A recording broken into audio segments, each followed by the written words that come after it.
You know when I was planning to study abroad, सबसे पहली बारी मैंने 11th क्लास में खुद से अपनी सारी एप्लीकेशंस बनाना शुरू की थी। एसएटीज खुद से दिया था, किसी ने मुझे बताया नहीं था क्या करना है। And I finally got into London School of economics. US में भी कुछ कॉलेजेस जा सकता था, बट उस टाइम पे ट्रंप ने 2017 में एक मुस्लिम बैन अनाउंस किया था। My parents got scared, I got scared and I decided not to apply to US. But UK में one of the best institutions London School of Economics में मेरा एडमिशन हो गया था। And I did one bad thing. I went to a counselor and मैंने उस counsellor को बोला कि I'm planning to go to London School of Economics. What do you think? And क्या मुझे कोई स्कॉलरशिप मिल सकती है? You know उसने मुझे क्या बोला? उसने मुझे बोला कि बेटा आपके पास पैसे कितने हैं? Now I did not have an answer to that because I never talked to my parents about कि मेरे पास कितने पैसे हैं and मुझे कितना पैसा मिलेगा मेरी एजुकेशन के लिए. But I just had this one thing in my mind कि मुझे सबसे कम खर्च करना है, कम से कम खर्च करना है. That was my mentality. So I told him कि ज़्यादा पैसे नहीं है, 30 से 40 लाख रुपए.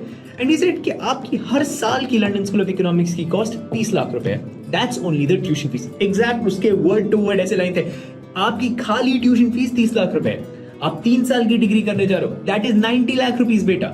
उसके अलावा आपकी 12 लाख रुपए तो रहने में चले जाएंगे. So that is another 36 lakh rupees. क्या आप इंडिया आने का सोच रहे हो? And I was like, हाँ हर साल एक बार ही तो इंडिया आऊंगा. एंड ही वाज लाइक वहां पे एक लाख रुपए चले जाएंगे. एंड देन ही सेड अगर आपके पास 1 से 1.5 करोड़ रुपए then consider London School of Economics, otherwise it is not for you.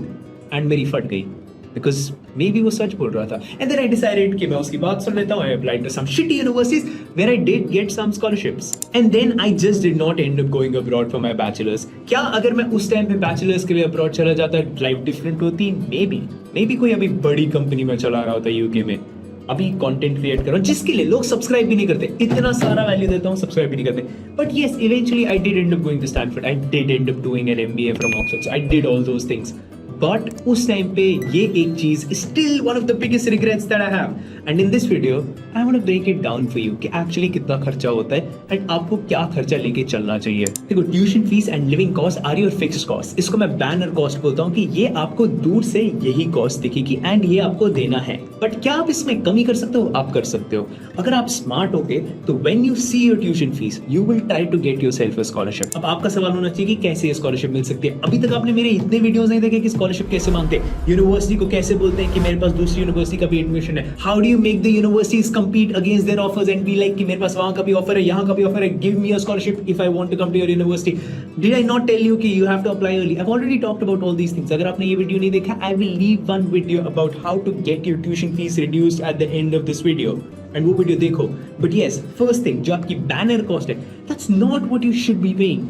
You should be getting a scholarship for yourself. Second, teaching assistantship and research assistantship. देखो, तुम्हारे पास दिमाग है, तुम बेवकूफ नहीं हो. तुम अपने यूनिवर्सिटी के प्रोफेसर्स को बोल सकते हो, is there any teaching assistantship available, is there any research assistantship available. And जितना early you reach out to your professors उतना ज्यादा अच्छा. अगर तुम्हारे पास कोई क्रेडेंशियल्स है प्रूव करने के लिए.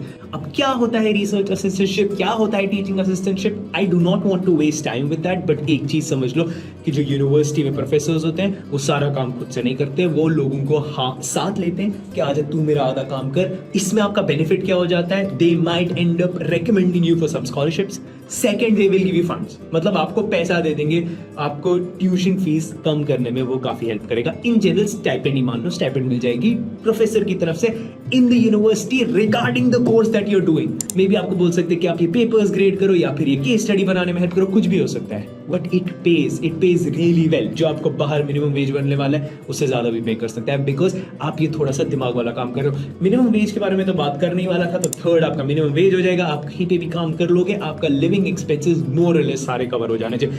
इवन दो आप सिर्फ 20 घंटे काम कर सकते हो एक कंट्री में, बट 20 घंटे में आपका पूरा कॉस्ट कवर हो जाता है. And one caveat no one talks about, जब आपके समर्स होते हैं ऑलमोस्ट एवरी कंट्री, कनाडा हो जाएगा, any country that you are talking about, Australia हो जाएगा, you can work full time. तो आपको 2 से 3 महीने मिलेंगे जहां पे आप 40 से 50 घंटे काम कर सकते हो. And people usually end up working a lot during that time and saving a lot enough to start providing a bit towards their tuition fees as well. अगर आपने मेरा वो हरलीन के साथ एक वीडियो देखा होगा, आज से मैंने 3 साल के पहले डाला था. She did her bachelors in 6.5 years in Canada. But उसने बस पहले सेमेस्टर की ट्यूशन फीस घर से ली थी. पहले सेमेस्टर की ट्यूशन फीस घर से ली, सेकेंड सेमेस्टर में सिर्फ कोऑप किया. Co-op is a thing in Canada, I hope you know already, and where you can work and earn. वो सारा किया. थर्ड सेमेस्टर की ट्यूशन फीस उस co-op की फीस से भरी.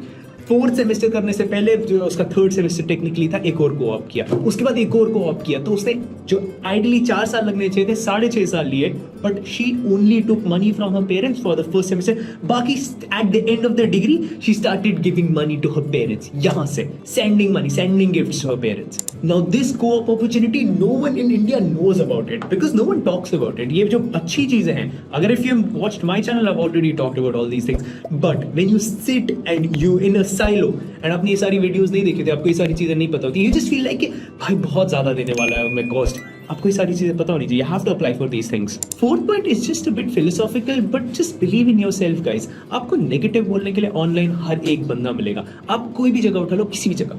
इंडिया आउट की बात कर लेते हैं, क्या इंडिया में जॉब्स है? ऑनलाइन सर्च करो, there are no jobs in India. क्या that's the truth? Not really. लोगों को जॉब मिलती है इंडिया में। क्या यूके में जॉब्स है? यस। लोग बोलते हैं कोई जॉब नहीं है, कहीं मर रहे। US is right now the best place to do jobs, but online you won't find this. But all my students, I swear, all my students found jobs. Even the ones that got kicked out are ending up finding jobs within 60 days. That's how good the US job market is right now because there are no international students going right now, so companies still do need talent. Canada का job market is decent. So jobs है वहाँ अभी भी। कुछ countries में harder है, कुछ countries में इजियर है, स्केल है, but if you put in efforts मिलेंगे। But if you go and stay on online forums, आपको लगेगा कि दुनिया तो एकदम खत्म है ना, मतलब दिल्ली में तो रह ही नहीं जा सकता, ऑक्सीजन ही नहीं है दिल्ली में। आपको पता है, एक आर्टिकल मैंने पढ़ा, दिल्ली में ऑक्सीजन ही नहीं है, बिल्कुल खत्म हो गया है। सिमिलरली बैंगलोर में इतना ज्यादा ट्रैफिक है कि अगर इंसान एक दिन निकलता है 3 दिन के बाद घर पहुंचता है बिकॉज ट्रैफिक में फंसा हुआ है। मुंबई में घर तो है ही नहीं रेंट के लिए क्योंकि 2-3 लाख रुपए रेंट पे देने पड़ते हैं। But is that true? But एक सेकंड के लिए लॉजिकली सोचो, क्या लोग यूके में नहीं रह रहे? क्या लोग दिल्ली में नहीं रह रहे? क्या लोग मुंबई में नहीं रह रहे? क्या सबके पास 2 लाख रुपए है रेंट देने के लिए? बट अगर ऑनलाइन फोरम्स पे देखो तो हाँ 2 लाख रुपए तो होने चाहिए, और इंडिया में तो कोई जॉब्स ही नहीं बची। तो अगर इंडिया में कोई जॉब्स नहीं बची है तो 2 लाख रुपए रेंट कौन पे कर रहा है? यही तो नहीं मुझे समझ आ रहा। अभी एक बंदे ने बोला कि इंडिया में कोई जॉब्स ही नहीं है, बट वहां 2 लाख रुपए कोई रेंट पे कर रहा है। तो बॉटम लाइन है, अगर तुम अपनी सारी इन्फॉर्मेशन एक ऑनलाइन ट्रोल से ले रहे हो, that's the worst thing that you can do for yourself. आपको करना क्या चाहिए?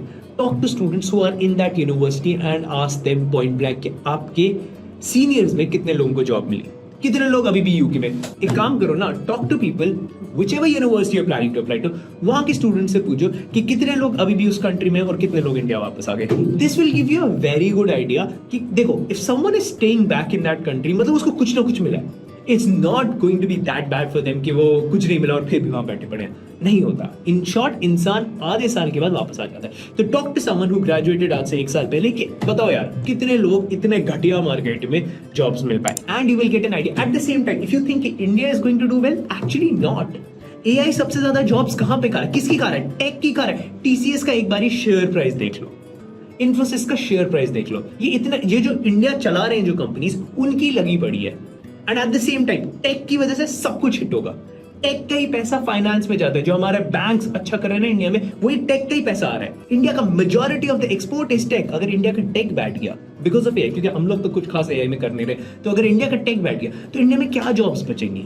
जो तुम फाइनेंस की भी जॉब सोचते हो ना कि हाँ इंडिया में तो फाइनेंस की जॉब्स बचेगी, कहां से रही है? टेक से। मतलब इंडिया का एक्सपोर्ट क्या है? हम लोग मेजरली बेस्ट क्या करते हैं? टेक। और अगर हमारा टेक नहीं चल रहा, रियल एस्टेट फटेगा, फाइनेंस फटेगा, सब कुछ फटेगा। आई एम नॉट सेइंग कि ये कल के कल हो जाएगा, बट इन जनरल अगर आपको मैं बुरी पिक्चर देना चाहता हूँ, इंडिया की भी बुरी पिक्चर है, which people are just not talking about it. But on the same side, बाकी कंट्रीज की भी बुरी पिक्चर है। You have to decide what is the best country for you. आपको कहाँ पे जॉब मिलेगी एंड कहाँ पे आपका बजट बेस्ट रहेगा। आप इसी पे मैंने एक फुल वीडियो बना रखा है कि आप अपनी ट्यूशन फीस कैसे रिड्यूस कर सकते हो, जो यहाँ पे एक एक करके स्टेप बाय स्टेप बताएगी कैसे आप ट्यूशन फीस रिड्यूस कर सकते हैं। एंड इफ यू कंफ्यूज कि मुझे किस कंट्री पढ़ने जाना चाहिए, this video is for you. 2 amazing videos है। सब्सक्राइब तीसरी बारी मांग रहा हूँ इस वीडियो में, फिर भी तुमने सब्सक्राइब नहीं किया। इतनी मेहनत से वीडियोस बनाता हूँ, कुछ कदर नहीं है ना, कुछ भी कदर नहीं है।